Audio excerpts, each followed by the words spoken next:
queremos saludar, gracias. Ojalá que esto sea un mensaje que sirva. Principalmente yo siempre quiero hablar a la gente nueva. A mí no me gusta, se lo digo, no me gusta utilizar y desperdiciar los medios. Quiero que el mensaje de Dios no sea para otras iglesias. No me interesa pastorear a otras personas. Por eso Dios me dio los míos. Y yo a los míos les tengo que hablar. Pero queremos saludarle a la persona nueva que necesita de la salvación de Dios. Que el libro de Romanos hace énfasis en eso. Todos necesitamos la salvación. Podemos tener buenas enseñanzas morales, podemos tener, no sé, buena religión y lo que tú quieras, pero si no tienes la salvación, estás perdido, estás sin Dios, sin fe, sin esperanza, y eres la persona más digna de conmiseración. Pero mira, si tienes la salvación, tienes todo. Bendito sea Dios. Que Dios los bendiga. Y esperamos hablar al corazón de la gente que no conoce a Dios. Por ahí si hay algún cristiano que quiera recibir la palabra que damos de aquí, pues gracias, que Dios lo bendiga y lo prospere. Bien, estamos hablando sobre esto en el libro de Romanos. Y la primera parte, acuérdese que el apóstol Pablo nos habló sobre la identidad. Cuando la epístola comienza con la salutación, en la salutación el apóstol Pablo está hablando de su identidad. Él está bien puesto, está bien colocado. La identidad nos permite a nosotros presentarnos con todas las credenciales que se nos han proporcionado. Así que cuando Pablo va, hermano, y se presenta a los romanos, aunque él no fundó esa iglesia, tiene toda la autoridad de Dios para hablar y escribir específicamente y sobre todas las cosas enseñar la doctrina a esa iglesia, a los romanos. Y dice él que en la salutación, él dice que es un apóstol y es un siervo de Dios y él ha sido llamado por Dios. Entonces la identidad no depende de nuestros logros. Nuestra identidad en el evangelio no es de cuántas escuelas yo me gradué, cuánto he estudiado, ni tampoco cuánto me he hecho merecedor de las cosas, sino por el llamado de Dios, por la asignación y la designación de Dios específicamente para el evangelio. Y él dice que él fue apartado para el evangelio. Es decir, él no lo sabía, usted y yo no lo sabemos, pero hay un llamamiento específico de Dios y hay una función específica de Dios que tenemos que cumplir en esta tierra, sea los que lo hacen en términos enormes, grandes, o los que lo hacemos en términos sencillos. Pero como quiera que sea, Dios nos asignó un papel y una función y tenemos que cumplirla. La otra parte nos hablaba acerca precisamente del valor y la importancia del evangelio. Porque ¿qué es el evangelio sin el concepto de salvación? ¿Una religión más? El evangelio sin el concepto de la salvación es otra religión como todas, bonitas, porque ninguna es fea, finalmente. Y después nosotros entramos al terreno, hermano, de la primera clase de estos hombres. Hay tres clases de impíos, o habemos tres clases de impíos, ¿no? Eso es lo que está diciendo Romanos. Yo no estoy hablando acerca de lo que actualmente estamos ya nosotros disfrutando, que es la regeneración y la salvación y la santificación, todo esto que vamos a tratar después, sino que estoy hablando en la condición general de los hombres. Habemos tres clases de hombres: los impíos descarados, que aquí le quiero llamar así, los impíos descarados. Los griegos tenían una palabra para ellos y era aselgeia, y un aselges era una persona con el más absoluto descaro por el pecado. No se cuidaba de ninguna moralidad, no se cuidaba de ninguna regla urbana, no se cuidaba absolutamente de nada. Practicaba el pecado abierta y públicamente, sin ningún remordimiento de conciencia, sin ningún pensamiento de inhibición, sin ninguna inhibición. Ese era un aselges. Y a este pecado, aselgeia, es la completa depravación. Y no solamente es la completa depravación, porque finalmente la tenemos todos, sino ahora presumir y jactarse de ser el peor de los pecadores, ¿no? Y presumir de eso y ser feliz, aparentemente ser feliz con eso. Entonces, es una explicación larga para el concepto aselgeia. Normalmente en la Biblia se le ha traducido a veces como concupiscencia, se le ha traducido, hermano, como lascivia principalmente. La palabra selgeia se ha traducido con la palabra lascivia, ¿sí? Pero cuando hubiera esa palabra se refiere a eso, a la completa desvergüenza y pecar sin ninguna inhibición, pública y abiertamente. Después, hermano, a partir del versículo 2 tenemos otra clase de impíos, los impíos moralistas. Aquellos, hermano, que reconocen de alguna manera que la sociedad no puede vivir en esas condiciones de estado tan depravado, tan sucio, tan inmoral y todas esas cosas. Todos los moralistas han desarrollado una filosofía moral que más o menos delinea lo que se espera, la conducta en términos apropiados que sirvan a una sociedad, ¿no? Es decir, que sea válido para una sociedad. El problema de esto es que hay sociedades que se inclinan, de repente se inclinan por ciertas cosas y no hay valores absolutos, ¿sí? No hay principios ni valores absolutos, no hay cualidades propiamente dicho que tengan el carácter de ser absolutos, inamovibles, que no se muevan, que permanezcan, que sean, dijera yo, fundamentos, ¿sí? La sociedad muy a menudo determina lo que está bien o lo que está mal. Por ejemplo, hace unos años, a pesar de lo que muchos dijimos en su momento y nos expresamos, se aceptó en los diccionarios el equivalente popular de una res, ¿sí? Ya sabe qué es eso, ¿no? Estamos hablando, por ejemplo, el concepto de la Biblia trae la palabra, por supuesto, de los bueyes, pero pues para designar a quiénes, pues a los bueyes, a los animales. Pero actualmente esa palabra ya no es problema, porque igualmente se le aplica. Usted prende un noticiero o está viendo algún deporte o cualquier otra cosa en la televisión, en ese otro terafín, bueno, los que lo consideran terafín, y aparece así tan fácilmente, expresan la palabra unos a otros, que quiere decir que la sociedad finalmente falló para que una cosa impropia y grosera como esa se incluya en el lenguaje popular. Y créanme, ya por ahí escuché a algunos que otros cristianos diciéndoselas ya entre ellos, ¿sí? Porque como ya fue aceptado en el Real Diccionario de la Lengua Española, ¿no? Pues ya podemos decirlo. Y actualmente nosotros ya tenemos otras cosas. O sea, la sociedad moralista no depende de principios y valores inconmovibles, sino es aquello por lo que la mayoría se inclina. Si la mayoría decide que el aborto no es pecado, bueno, todo el mundo puede abortar. Si la mayoría decide que la eutanasia no es pecado, todo el mundo puede suicidarse si quiere, o pedir asistencia en el suicidio, ¿no? Que eso es exactamente. Entonces, no existe en la sociedad moralista. Es una sociedad hipócrita. La Biblia dice eso, porque dice: por lo cual eres inexcusable, hombre, quien quiera que seas tú que juzgas, pues en lo que juzgas a otro te condenas a ti mismo, porque tú que juzgas haces lo mismo. Entonces es una sociedad hipócrita, es una forma de impiedad, ¿sí? Impiedad moralista es otra cosa, es una hipocresía también. Porque a la larga, hermano, los valores tienen que cambiarse, los valores tienen que estarse continuamente moviendo y revisándose. El otro día veía yo la dichosa palabra y me sorprendió escuchar, es un buen programa, por supuesto, pero me sorprendió escuchar esta expresión que dice que la crítica se basa precisamente en oponer el cuestionamiento a las verdades generalmente aceptadas, ¿sí? Y esto de la crítica ha sido pernicioso.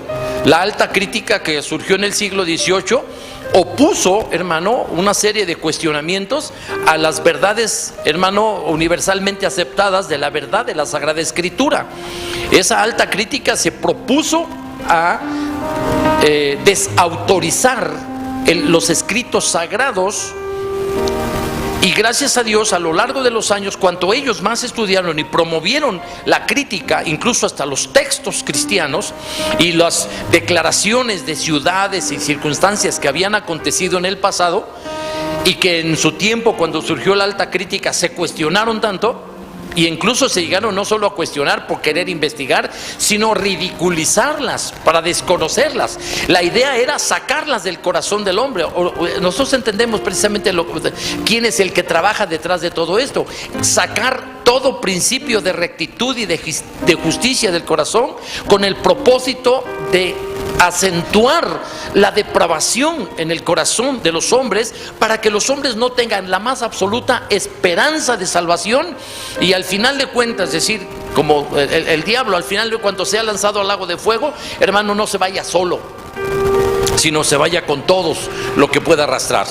Entonces, la alta crítica, hermano, ha venido en desuso. ¿Por qué? Porque en cuanto más estudiaron y más se profundizó en lo que la Sagrada Escritura decía, se fueron descubriendo hechos que propiamente la palabra de Dios contiene y dice.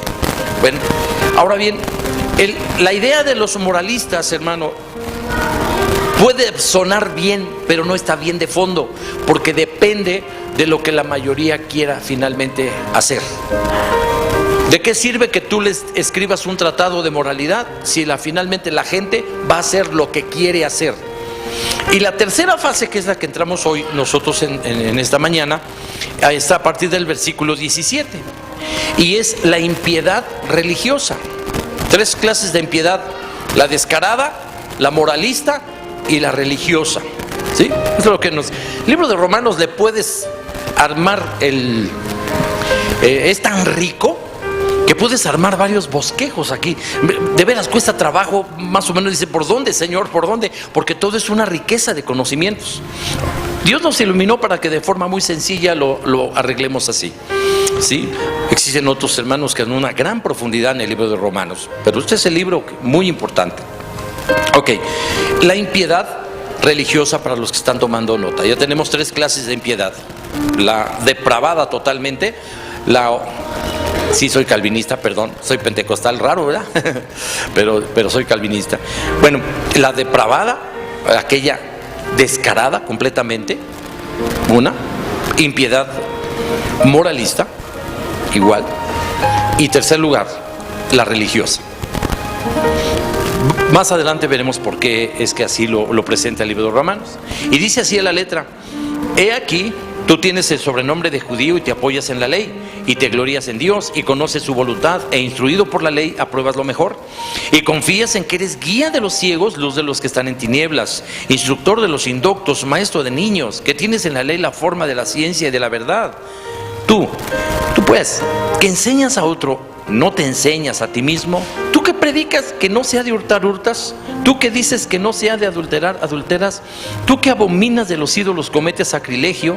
Tú que te jactas de la ley, con infracción de la ley deshonras a Dios, porque como está escrito, el nombre de Dios es blasfemado entre los gentiles por causa de vosotros. ¿Okay? Ahora, aquí tenemos en estas palabras, el apóstol Pablo, guiado por el Espíritu Santo, nos va a presentar la situación. De hecho, la única religión autorizada por Dios que ha existido en todos los siglos, y Dios no autorizó otra más que esta, es el judaísmo. Lo que nosotros hoy llamamos como judaísmo, ¿no? En otras palabras, es la enseñanza espiritual que Dios les dio a los judíos al entregarles la ley, y posteriormente que se añadieron los profetas y los libros sapienciales, ¿ya? Como Jesús finalmente lo reconoció con la ley, los profetas y los salmos. Así es, la triple división. Todo esto en términos generales se le conoce como la ley, es decir, la Sagrada Escritura, el Antiguo Testamento. Y únicamente es esa religión, propiamente dicho, en ese sentido, hermano, con sus ritos, con sus ceremonias, con todos aquella pompa, los vestuarios, las medidas, las cantidades, los tamaños, las formas, los diseños, todo fue especialmente diseñado por Dios, y todo tiene su valor, todo es importante, lo veremos más adelante. Esto fue autorizado por Dios, es lo único que Dios autorizó. Y entonces tenemos aquí el reproche del apóstol Pablo, y más que un reproche, es una situación, hermano, de hablar a la conciencia. El apóstol Pablo ha estado hablando no en los términos externos de lo que la gente es. El apóstol Pablo, hermano, utiliza estas palabras, y por qué no decirlo, realmente el Espíritu Santo a través de Pablo está hablando a la conciencia de los seres humanos, está hablando a la conciencia de aquellos que son impíos, descarados, está hablando a la conciencia de los moralistas y está hablando a la conciencia de los religiosos. Él no está hablando con el exterior, ni cómo se comportan, ni lo que hacen externamente. Él habla acerca de la condición, de ese punto, de ese motor, de ese generador de las acciones que es nuestro corazón y nuestra voluntad. Nuestro corazón es el generador de las decisiones que nosotros tomamos en todo momento. Muy a menudo nosotros enfrentamos problemas de que es que si eso no hubiera estado ahí, yo no lo hubiera agarrado, ¿no? Pero sencillamente quien tiene un corazón transformado y cambiado, no le importa que esté o no esté ahí. No me pertenece, no es mío, y a Dios. Sí, eso es suficiente. En una ocasión yo iba a un lugar y vi un celular. Yo vi un celular ahí, pero no es mío. Alguien lo olvidó. Ahí está. Y llegó otra persona y lo tomó y me dijo, ¿lo quieres? Le dije, no es mío. Si quieres tú, quédatelo. Así que él se lo quedó. De hecho no me lo dijo, no me quieres. Me dijo, ¿cómo le hacemos? No es mío. Se acabó. No, ¿cómo le hacemos? Yo no voy a ser cómplice de eso. No es mío. Punto. Se acabó. Ahí está. Yo lo vi primero y yo llegué primero. Yo no lo tomé. Se acabó. Así de sencillo. No soy mejor que nadie con eso. Solo es un ejemplo humilde. Perdone por moralizar, ¿no? En ese sentido. Pero el asunto aquí con esta cuestión que el apóstol Pablo está manejando es sencillamente por la situación de cómo el judío va a saber también ser sin excusa, porque la idea aquí es que le hemos estado manejando en estudios pasados, hermano, cuáles son los argumentos principales que presenta el hombre para autojustificarse, ¿sí? Y para excusarse, porque es prácticamente lo mismo, ¿no? Se excusa y se autojustifica. Y nosotros vimos, por ejemplo, que el libro de Romanos dice concretamente ahí lo que de Dios se conoce, y la gente la mayoría de las veces dice es que yo no sé, yo no conozco, no supe, no vi. La segunda cosa que dice es que no vi. La tercera cosa que el hombre para excusarse dice es lo que yo hago. Estamos hablando de la moral, ¿se acuerdan? En la primera parte vimos dos cosas muy importantes. Esa es, no sé, no conozco, nadie me dijo, es que si me hubieran dicho. Eso dice el argumento de la gente. Otra cosa dice, ¿y quién lo vio? Nadie lo ha visto. ¿Y tú viste eso? Pues ahí está. Lo que de Dios se conoce les es manifiesto, pues Dios lo manifestó. Por su eterno poder y deidad, hermano, se hacen claramente, todo su eterno poder y deidad se hacen claramente visibles. Entonces Dios revela un conocimiento y Dios revela para que se vea, es decir, la propia naturaleza. Normalmente a veces esto en los debates se le llama el argumento cosmológico para probar la existencia de Dios. Entonces Dios se dio a conocer, Dios se reveló en su naturaleza, ¿sí? Y la naturaleza entendemos todo lo creado visible e invisible. Aún las cosas internas en el corazón del hombre han sido hechas y diseñadas por Dios. El testimonio de la conciencia es un ejemplo de ello. No necesitas saber si una cosa está bien o mal por conocimiento. Tu conciencia va a fallar inicialmente. Tu conciencia va a calificar la acción desde la intención. Cuando tú te propones hacer algo, ya tu conciencia te está indicando si vas bien o no. Esa es la primera función de la conciencia: cuidar la integridad de tu humanidad para no exponer la condenación principalmente.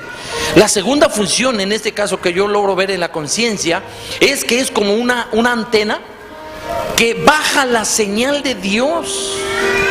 La conciencia baja la señal de Dios al corazón, lo vamos a ver más adelante, ¿sí? Esa conciencia baja la señal de Dios a tu corazón para que puedas tomar una decisión conforme a la voluntad de Dios, independientemente si conoces o no este bendito libro, si eres cristiano o no. Tu conciencia aterriza, baja la señal de Dios, porque dice el Salmos 19, los cielos cuentan la gloria de Dios y el firmamento anuncia la obra de sus manos. Un día emite palabra otro día y una noche otra noche de clara sabiduría. No hay lenguaje ni palabras ni es oída su voz, pero por toda la tierra salió su voz y hasta el extremo del mundo sus palabras. Esto parece contradictorio, parece un contrasentido. No hay lenguaje ni palabras, pero sí salió su tierra. Pero está hablando acerca de las formas. No hay lenguaje ni palabra como lo que tú y yo escuchamos en este monólogo que yo tengo contigo, ¿no? No está en esa forma, pero sí hay una comunicación. Y a esa comunicación se le llama la revelación general de Dios, que se aplica al corazón de la gente a través de la propiedad, la proporción, la rectitud y la perfección, el diseño y el destino que llevan las cosas. Cuando hablamos acerca de la relación que existe una cosa, por ejemplo, ¿qué sería la luz si no hubiera ojos? Pues está ahí, pero ¿qué precio? Ninguno. Los colores, si no hubiera ojos. Y eso es otro argumento que se llama el argumento teleológico, ¿no? ¿Qué fuera del sonido si no hubiera un oído para percibirlo? Estaría ahí, sí existiría, pero no se apreciaría, ¿verdad? Entonces todo eso que Dios revela lo hace con el propósito de manifestar su perfección a la conciencia humana. Es el propósito de Dios. Esas son las dos funciones de la conciencia. Número uno, evalúa tus acciones desde la intención. Número dos, aterriza o baja la señal de la perfecta voluntad de Dios para ti en tu conciencia. Por eso no hay excusa. Dice, por lo cual eres inexcusable, oh hombre, quien quiera que seas. Quien quiera que seas, eres inexcusable. Entonces el hombre ya no se puede excusar porque no conoció, porque no vio, y no puede excusarse por decir, hago lo correcto. Sí, haces lo correcto, pero ¿qué de tu corazón? ¿Qué de tu conciencia? ¿De qué sirve que externamente tú des una apariencia de justicia si ahí donde Dios quiere estar no puede estar a causa de un corazón contaminado, a causa de un corazón sucio? Y queda descalificado el que obra, el que hace lo correcto, el que bien hace. Y ahora nos queda el tercero, que es el asunto religioso. Y el apóstol Pablo ya les dijo a ellos, también eres inexcusable porque tú eres un judío, ¿eh? Tienes el sobrenombre de judío, ya se ha convertido en un apodo, ¿no? Y te apoyas en la ley y te glorías en Dios. Aquí nosotros vemos la jactancia.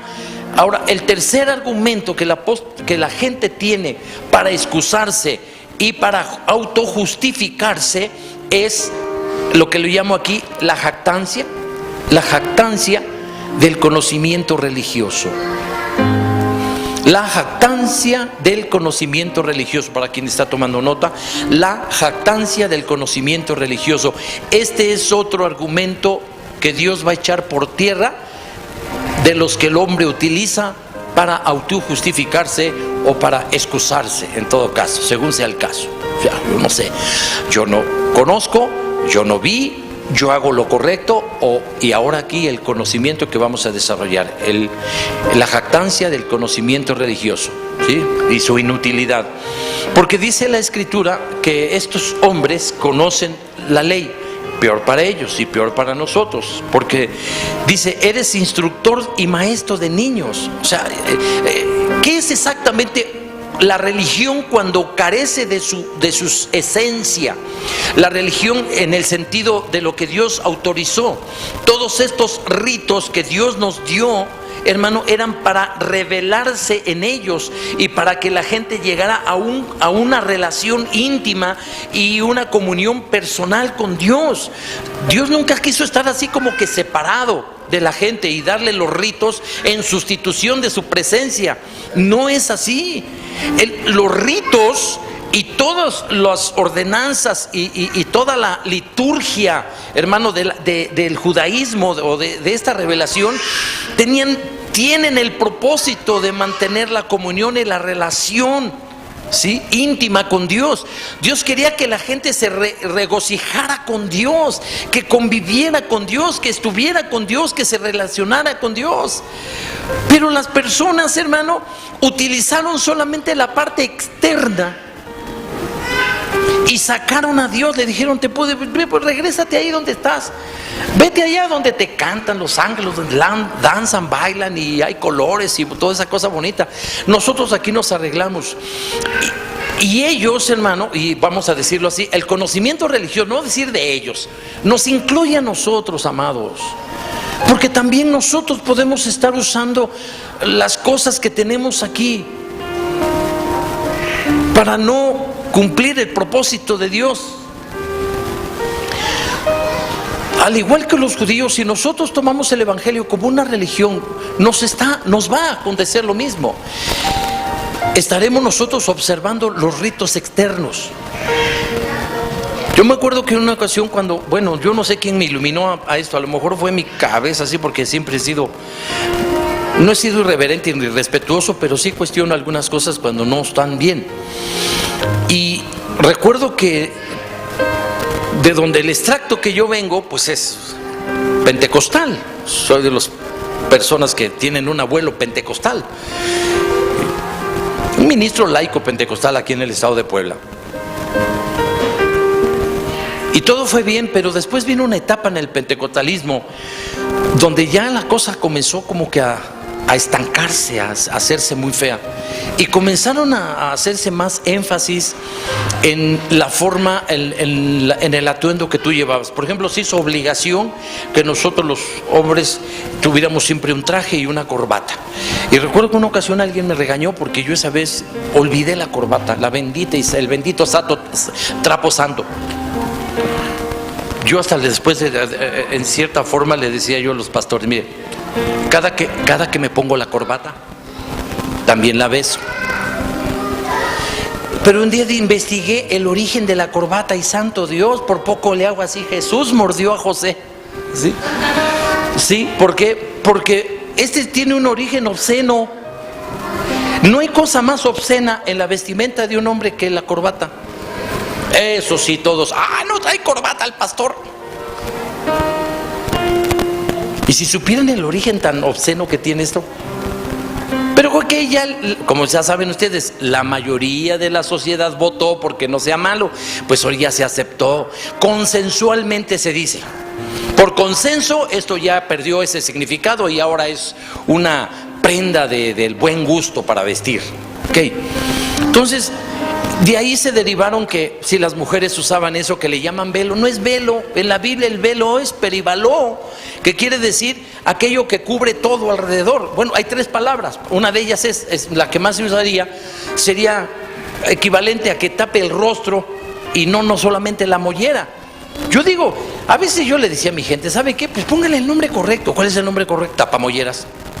Ay, se re feo. Mi hijo, pero es que ese es la correcta, tapacráneo. No, está feo. Ese se llama velo, no es velo, hijo. Mira, velo solo para los piojos, que esos sí quedan bien completamente cubiertos. ¿Sí? Entonces, cosas como esas, y que la falda larga hasta abajo, hasta los tobillos, y que yo una ocasión oí a un extraordinario maestro de homilética, el pastor Domingo Arroyo. Increíble ese hombre. Yo dije: hay 2 clases de predicadores en el mundo: Domingo Arroyo y los demás, ¿no? Sí.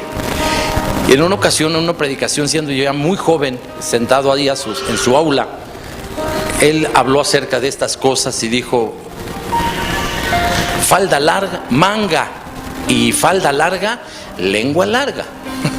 Y créame que no se equivocó, porque la mayoría de las veces vimos gente que se indignaba porque las personas le subieran un poco a la distancia del vestido, ¿verdad? Entonces entramos nosotros igualmente en una religiosidad tan sucia, tan apestosa, que pusimos más énfasis en cómo se vestía la hermana, si usaba zapatos. Yo recuerdo que una ocasión un hermano ahí en Puerto Vallarta se indignó cuando yo fui pastor allá. Se indignó y me dijo: hermano, usted tiene que hablarle a esa hermana, llámele la atención. Y yo: ¿por qué, hermano? Dice: mire, nomás trae zapatillas rojas. Y dije: ajá, ¿y? Esto no es un prostíbulo. La sangre de Cristo, le está llamando prostituta a la hermana. Además trae el cabello suelto, no lo trae recogido. Eso es provocación a los hombres. Le dije: no, ya sé de qué pie cojeas, ¿verdad? Ya sé de qué te voy a expulsar. Cuando te sancione, ya sé por qué. No, por supuesto que no lo hice. Le dije: no lo voy a hacer. ¿Cómo cree? Eso no tiene que ver nada. Es que trae el cabello suelto, y el cabello suelto es incitación. Dicen que el que hambre tiene, en pan piensa. No, nunca lo hice. Entonces yo una ocasión, juntando todas estas cosas, y cuando empezó la guerra ahí en aquellos lugares del Asia Central, de Afganistán, ¿se acuerda? con los famosos los famosos talibanes. Le puse al pentecostalismo de esa época, le puse los pentecostalibanes. Mire, se me pusieron bravos los pastores. Estaba yo en una reunión de como 200 pastores, estaban todos ahí y dijeron, el pentecostalibanismo. Dije, ¿qué dijo el pastor? Pues sí, ya dije, y ahora ni modo, me aguanto. Sí, si me avientan, aunque sea, pues no tenían piedras, pero seguramente me hubieran botado las Biblias. Pero fíjate, a la larga hizo mella. A la larga subió agua al tinaco, hermano. Perdón por la expresión, a la larga, y los hizo reflexionar. Y los hizo poner a pensar que nosotros estamos poniendo demasiado énfasis en los ritos externos más que en las disposiciones y condición del corazón. ¿En qué condiciones está el corazón? Eso es lo importante. Es lo que está manejando aquí el Espíritu Santo. ¿En qué condición está tu corazón? Si tú me sales, bueno, ok, yo puedo entender un depravado, ya lo dijo, o sea, pero un moralista, igual, tu corazón está igual. Ahora un religioso estás peor, hermano, porque entonces tú sí tienes conocimiento exacto, preciso y sin lugar a dudas de lo que Dios quiere, dicho con todas sus palabras y con todas sus letras, con toda su puntuación, está claramente lo que Dios quiere de nosotros. Pero dice, aún así tú eres cristiano. Vamos a cambiar la palabra aquí, judío. He aquí que tú tienes el sobrenombre de cristiano y te apoyas en la palabra de Dios y te glorías en Dios y conoces su voluntad, e instruido por la palabra de Dios apruebas lo mejor y confías en que eres guía de los ciegos, luz de los que están en tinieblas, ¿sí? Instructor de los indoctos, maestro de niños, que tienes en la palabra de Dios la forma de la ciencia y de la verdad. Tú pues que enseñas a otro que no te enseñas a ti mismo. Esa tremenda paradoja que existe ahora. Una cantidad. La vez pasada yo estaba viendo a alguien ahí que se puso a predicar. ¡Wow! Yo dije, no hombre, este cuate. No, Crisóstomo le quedaba chiquito. Sí sabe quién es Crisóstomo, ¿no? Crisóstomo, aquel padre de la iglesia, aquel gran predicador allá, me parece que es del siglo IV. Y precisamente le pusieron Crisóstomo, ¿verdad? Juan, se llamaba Juan. Crisóstomo precisamente porque hablaba dichos muy hermosos. Crisóstomo quiere decir pico de oro, ¿sí? Crisos, oro, y somos o boca o pico, igual las aves y los animales tenían lo mismo, ¿no?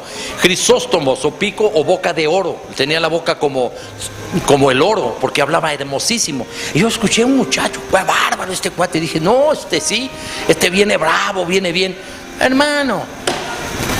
Y luego lo ves echando lo que llamamos aquí nosotros cotorreo con las damas allá afuera y comportándose así todo y entrando en truanerías. Sí sabe lo que es una truanería, ¿no? Haciéndose el chistoso y haciendo bromas de toda clase y deformando las palabras y deformando los conceptos y ridiculizando a los pastores. Y yo dije, bueno, ¿y este? Entonces, ¿de qué sirve que nosotros tengamos el conocimiento del Evangelio y tenemos tanto conocimiento de la palabra de Dios si la condición de nuestro corazón no es la que Dios espera? Y no es tanto porque lo podamos hacer nosotros, sino porque permitamos por lo menos que Dios haga la obra en nuestro corazón. Entonces, dice aquí, tú que enseñas a otro, ¿por qué no te enseñas a ti mismo? Esto, paradójicamente, los que más maestros somos, con razón, dijo el Señor Jesucristo, ¿sí? Cuidado, no te llames padre o papá de los demás o maestro, porque esto te compromete, esto compromete tu vida, compromete tu testimonio. De todas maneras estamos comprometidos. Entonces algo tiene que cambiar, algo tiene que venir, algo tiene que ser diferente. Te jactas de la ley, dice, o te jactas de la palabra de Dios y con infracción de la ley deshonras a Dios, ¿sí? Qué pena es cuando precisamente, hermano, que se diga, oye, ¿y ese es cristiano? ¿Ese es cristiano? El otro día yo estaba con un hermano, el hermano Fernando, y él trabaja en Fernando, y me platicó un testimonio. Un día hicieron un operativo, llegaron a algún lugar y se metieron y le cayeron al antro y órale. Y encontraron ahí, y venía una persona con un pequeña, no es portafolio, es una de esas bolsitas largas donde echas pequeños documentos, ¿no? Y cosas ahí, bien llena de grapas. Bueno, no para engrapar, sino para pura línea, bien llena de cocaína, hablamos en español. Y el brother le dice, bueno, asiste. Yo no voy a señalar a los centros cristianos grandes que hay hoy. Algunos son carismáticos, algunos son neopentecostales, algunos otros son incluso pentecostales grandes. No, yo no creo que sea justo decirles, pero aguas, porque ya van varias veces que encuentro uno que otro. De los pentecostales pues ya se sabe, pero de esos que luego llegan y dicen, no, pues nosotros somos el uyuyuy de todo. Ay, perdón, jefe, ¿no? Nos dicen, cuádrese, fórmese, aunque no marche. Bueno, y venía de ahí, y el brother era pastor, porque incluso hablaba hasta así, ¿no? Dice, échame la mano, brother, mira, somos brother. Yo también dijo, no, a la iglesia que yo voy esto no se permite, mano. ¿Quién te dijo? Es que yo soy pastor en este centro cristiano popular, así, bla, bla, bla, bla, ¿sí? Y digo, sí, pero pues con todo Dios, échame la mano. No puedo, mano, precisamente porque yo soy cristiano, no te puedo echar la mano, porque no puedo hacerme cómplice de ti, más que lo dice que hago, que levanto el reporte y para adentro, mano. Sí. Y luego dijo, es que bueno, por lo menos pásamela como uso personal. Estaba gorda la cosa de grapas. Creo que puedes llevar 2 o 3, pero esas, o sea, el nombre de Dios es blasfemado entre los que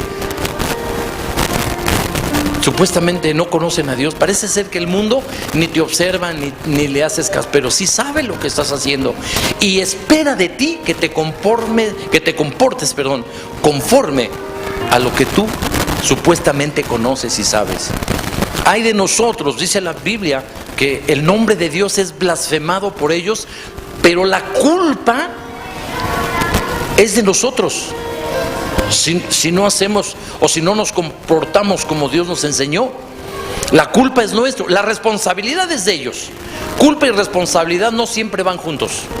La responsabilidad es de ellos por blasfemar el nombre de Dios, pero la culpa, la razón, es nuestra, porque estamos dando una mala imagen. Entonces, ¿dónde queda el evangelio? ¿Y dónde queda el judaísmo? Hermano, si solamente son prácticas externas, si no hay una transformación en el corazón, porque a eso apunta.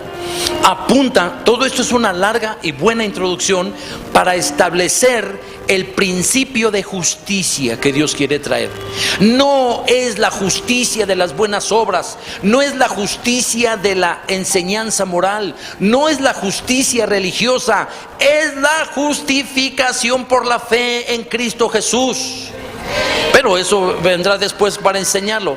Entonces, aquí nos deja un vacío, nos deja en el abismo. Este estudio nos deja en el abismo y decimos, Dios mío, ¿qué voy a hacer? Tienes que caminar, tienes que seguir adelante, no puedes retroceder. Pero eso que está ahí no sirve, eso que está ahí me va a matar, eso que está ahí me va a condenar. Todo esto, la enseñanza moral, la enseñanza religiosa y toda la depravación, eso está mal, me va a matar. Pero estoy en una posición donde igual me voy a morir. Bendito sea Dios. Dios tiene recursos, bendito sea Dios. Dios tiene el recurso. La solución a esto es la justicia de Dios. Pero para que hubiera justicia de Dios, Dios tuvo que enviar a uno que precisamente fuera el justo y el que justifica. Bendito sea Dios. Bueno, pues lo veremos más adelante. Entonces, nos corresponde darle la vuelta a la hoja, bueno, los que tengan este formato de Biblia. El versículo 25 dice, pues en verdad, bueno, discúlpeme, dice aquí, porque como está escrito, el nombre de Dios es blasfemado entre los gentiles por causa de vosotros. Ok, continúa diciendo, pues en verdad la circuncisión aprovecha si guardas la ley, pero si eres transgresor de la ley, tu circuncisión viene a ser incircuncisión. Si pues el incircunciso guardare las ordenanzas de la ley, no será tenida por incircuncisión como su incircuncisión como circuncisión. Y el que físicamente es incircunciso, pero guarda perfectamente la ley, te condenará a ti, que con la letra de la ley y con la circuncisión eres transgresor de la ley. Pues no es judío el que lo es exteriormente, ni es la circuncisión la que se hace exteriormente en la carne, sino es el judío el que lo es en el interior, y la circuncisión es la del corazón, en espíritu, no en letra, la alabanza del cual no viene de los hombres, sino de Dios.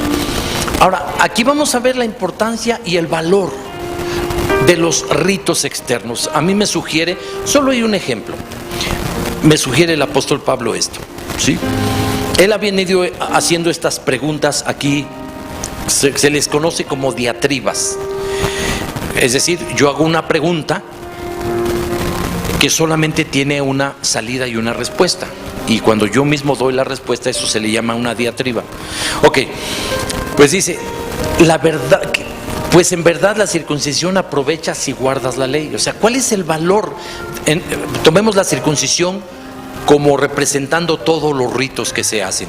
¿Cuál es el valor de estos ritos? ¿Cuál es la importancia? Primero veamos la importancia. La importancia es que son necesarios, porque tienen que estar ahí. Dios los colocó. En el antiguo pacto Dios colocó una gran cantidad de ceremonias para que se observaran meticulosamente. Les dio diseño, les dio forma, les dio tamaño, les dio peso, les dio calidad, sustancia, propiedad, orden y tiempo. Todo eso es importante. Dios le dijo a Moisés, mira que hagas todo esto conforme a lo que te fue mostrado ahí arriba, en el monte. Y así lo hizo Moisés. Ahora, la importancia de los ritos, en este caso la circuncisión, la importancia del rito está en que Dios lo ordenó, Dios lo diseñó y Dios nos lo entregó para practicarlo. Y esto es lo importante. Sí, Dios nos entregó esto para que lo practicáramos nosotros, para que se convirtiera en nuestro estilo de vida. ¿Ah? Esa es la importancia. Pero ahora hablamos del valor. Pero el valor de un rito está en que logra el objetivo principal y el propósito por el cual Dios, nos lo dio, que es precisamente la transformación interna del hombre. Que aquel rito tiene que practicarse siempre y cuando, esas son las letras pequeñas del contrato, siempre y cuando, hermano, y será aceptado por Dios en esas condiciones, sea hecho desde el fondo mismo del corazón. Así, por ejemplo, nosotros aquí tenemos 2 ritos instituidos por el Señor Jesucristo: el bautismo y ¿qué más? Y la cena del Señor. No le diga Santa Cena, porque eso me parece... Dígales, la cena del Señor así debe ser, la cena del Señor. Ok, la cena del Señor. No me gusta a mí la jerga religiosa así mucho, ¿verdad? Entonces, la cena del Señor, eso es lo correcto, Santa Cena. Mira, todas mis cenas son santas, créanme. En serio, yo doy gracias a Dios por ellas, se santifica todo. Todas mis cenas son santas, todos mis desayunos son santos, hasta los antojos, los tacos en la calle son santos, hermano. Padre, en el nombre de Jesús, y vienen los taconazos, ¿no? Pues sí, todas las cenas son santas, ¿o no? Para un cristiano, desayunos, cenas, botanas, snacks, todo es santo. Bueno, entonces se llama la cena del Señor, ¿ok?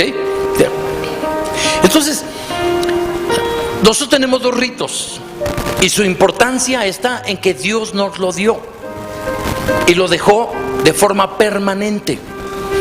Pero su valor está en que esto cobra fuerza o tiene validez, o su función se activa, que eso es lo más maravilloso, que la función de este rito se activa cuando esto ha logrado el propósito de transformar nuestro corazón.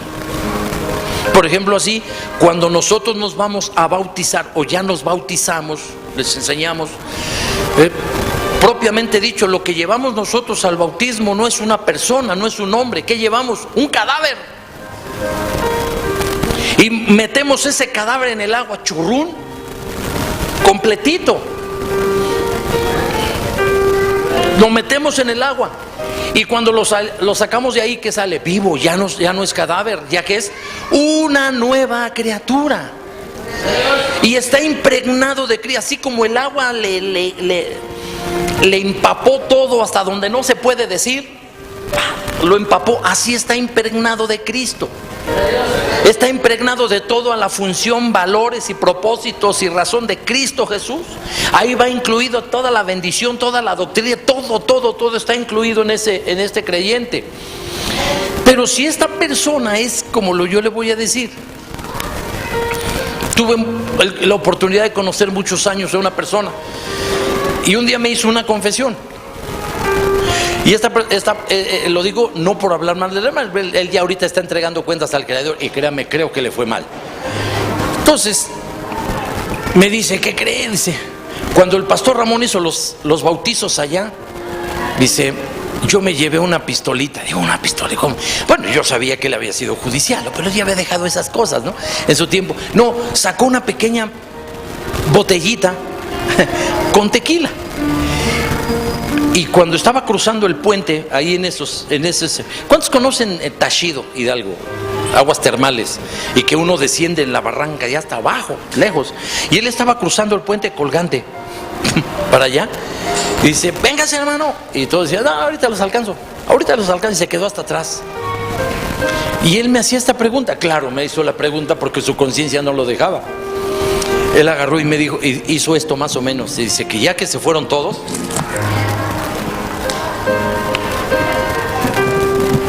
volteó a todos lados. Dice, mire, pastor, y como yo sabía que también Dios me estaba viendo, le dije, Señor, le dije al malvado, ¿cómo no estabas ahí? Te desbarranco del puente, hermano. Dice, me la bebí toda. Y le dije, Dios, esta es la última. Y me puso en una condición de que, malvado, por eso me invitaste a comer. Y por esto me diste el otro día un sobre con una ofrenda más o menos regular. Mira que la gente es terrible, hermano. Pero tú decides si eres prostituto, pastor prostituto, o eres un pastor de Dios. Ahí decides. Y le dije, ¿sabe qué? Váyase al infierno. No le dije tan duro, ¿no? Pero me daban ganas de decirle. Le dije, oiga, brother, ¿cómo hizo eso? No. Dice, pero ya nunca lo volvías. Le digo, hermano, no, pues es, de hecho yo lo volvería a bautizar, hermano. Pues si quiere, no, ¿qué voy a creer? Le dije, en primer lugar, esto es asunto del pastor. Vaya y dígale, vaya, confiéselo. Y que le diga lo que tiene que hacer. A mi modo de ver, usted cometió sacrilegio.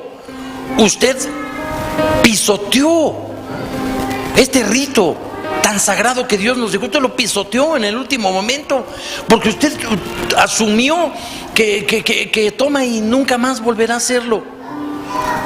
Le dije, no, usted cometió un sacrilegio. Aquí dice la palabra de Dios.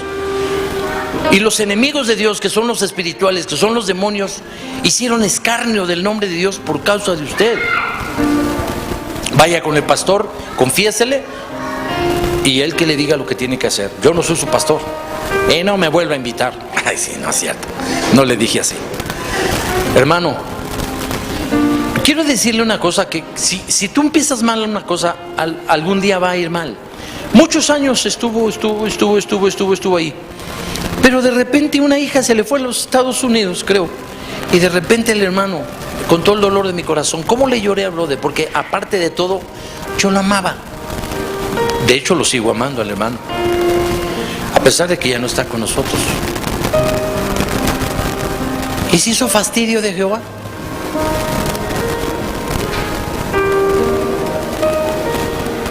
Unos grandes amigos de él me dijeron, hermano, vaya, este varón, era tan hermosa la relación y la amistad con él, bellísima.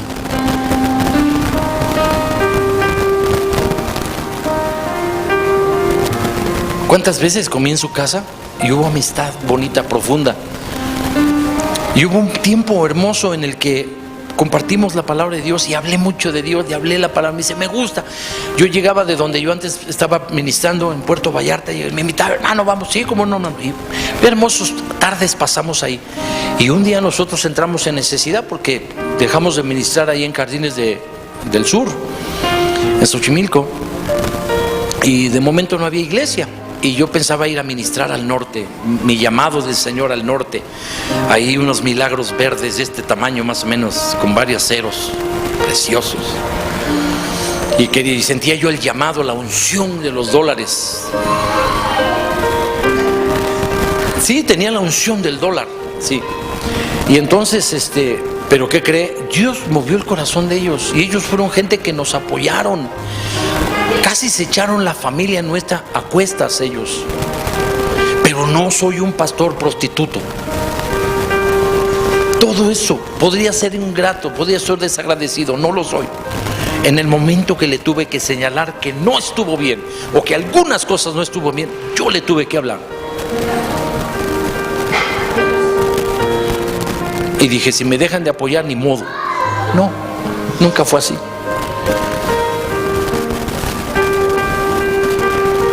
Él ya falleció, y no falleció en la iglesia. Es lo que más me ha dolido. Pero quiero decirles a ustedes, amados en Dios, que los ritos, sin una verdadera obra del Espíritu Santo en nuestro corazón, no van a servir de nada. Es que ya me bauticé, hermano. Yo quiero saber quién te llevó el bautismo. ¿Fuiste por tu voluntad o te llevó el Espíritu Santo? ¿Te dejaste llevar de la mano así? Que el Espíritu Santo dijo, está listo, adelante. Mira, el último en tocarte para un bautismo es el pastor o quien oficia. Qué hermoso es cuando somos llevados de la mano por el Espíritu Santo. Y ese hermano, ese Espíritu Santo finalmente llega y te entrega en manos de tu pastor y dice, está listo para entrar ahí. Pero los que van emocionados, los que van así por el lingui a ver qué se siente, a ver qué pasa, y a ver, lo más seguro es que no va a pasar nada, y eso no va a tener ningún significado, porque no va a ser activada su poder, su energía sobre tu corazón. El poder del rito, hermano, está en que el Espíritu Santo trabajó todo dentro de ti. Así que, amados en Dios, no se emocionen cuando vean bautismos. No se emocionen, más bien disciernan que ya es el tiempo de que permitas al Espíritu Santo terminar la obra en tu corazón. ¿Qué obra? ¿Quién está haciendo la obra en tu corazón? ¿Eres tú o eres el Espíritu Santo? Si eres tú, es otra religión más. El valor del rito está en que se alcance ese objetivo de que el Espíritu Santo esté en todo el proceso, que esté en el proceso del cambio, en el proceso de la transformación, en el arrepentimiento. Lo primero que el Espíritu Santo quiere hacer para salvarte es toque. La gracia irresistible de Dios que llega al corazón del hombre, el hombre que se sacude, el hombre que toma, el hombre que recibe y que dice amén y que se desprende de todo lo que tiene. Deja que el Espíritu Santo lo desplume si quiere. Órale, llévate todo, llévatelo también. Que no tiene ningún dolor por ninguna situación humana, que no se aferra a afectos carnales, afectos humanos, sino que diga, el Espíritu Santo pasa la navaja. ¿Se acuerda cómo era purificado el leproso? Cuando el leproso era declarado sano, el simbolismo está aquí. El sacerdote, en representación del Espíritu Santo, tomaba una navaja bien afilada, así de barbero, y tomaba y rapaba al hombre, cabeza, cejas, pestañas, barba, bigote, y por abajo todo, vello púbico también. ¿Por qué no es santo esto, hermano? No diga, Jesús mordió a José. Lo que dijo el pastor. Todo raspadito, todo, ya dije todo. Mire, el pobre hombre este terminaba como foco rojo, hermano. Todo raspado bien, porque también a donde no había pelo, ahí también. Pero si este lampiño, rasúralo, mijo, no tiene problema. Pero Señor, va a aparecer este mandril, no le hace. Y lo raspaban toditita la piel, porque le quitaban. Mira, hermanitas, para las que quieren exfoliación, estaría bueno un día. Y mire, y una vez que el leprosito quedaba así, estaba listo. ¿Eso qué significa? Que el Espíritu Santo no se anda nada con miramientos, que nomás aquí un tantito y un cachetadito aquí, un polvito de este lado, una rezanada por acá. No. El Espíritu Santo hace nuevas las cosas. Él no viene con que overhauling así, no, señores, completamente cambia todo. Y el simbolismo estaba ahí, El sacerdote tenía que raspar al tipo o lo tenían que raspar completamente, hasta las uñas le cortaban, hermano, todo quedaba. Que es la idea de la completa purificación, la regeneración, más aparte que las avecillas que se exprimían, que el hisopo y el cedro atados con un hilo grana y la salpicada, todo esto, ¿no? Todo el rito que seguía, que la sangre y luego el aceite. Todo esto, hermano, tenía su valor siempre y cuando, hermano, aquel hombre se dejara y se abandonara a la purificación de Dios, que es exactamente lo que Dios está esperando de nosotros. Solamente eso, que te abandones completamente, que Él termine la obra. Si cuando tú vas al bautismo o vas al rito o cuando vas a la cena del Señor es el Espíritu Santo quien te lleva a hacerlo, está bien. Pero si es solamente un requisito eclesiástico de la liturgia cristiana sacramentada de Elohim y sus... No sirve. Tiene que ser la obra del Espíritu Santo en todo momento. Entonces, está claro que bajo ninguna circunstancia las obras humanas van a justificarnos. El propósito de esto es conducirnos, aunque hayamos hecho lo que hayamos hecho. Pero canto bonito, hermano. Algunos varones dicen, hermano, yo canto, ni José no me llega, ni el Chente me llega a los talones. Mira, no importa cómo cantas, sino quién canta. De aquí. Entonces, somos conducidos a prácticamente un callejón sin salida, o digámosle así, como que a un precipicio, como un tobogán. Y este tobogán se requiere para brincar del otro lado. Abajo está la condenación y todos vienen, hermano, rodando detrás de ti. Y abajo está la condenación. Pero este es el tiempo de clamar a Dios.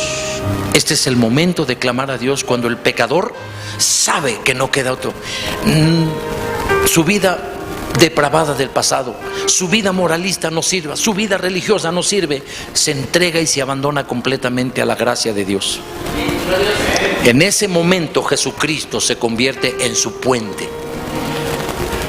Ese es el propósito. Ahí nos lleva Romanos, hacia allá nos lleva a ver qué es la justicia de Jesús, no la nuestra. Pero lo veremos de aquí 8 días, primero Dios, si Dios nos permite la vida. Póngase en pie.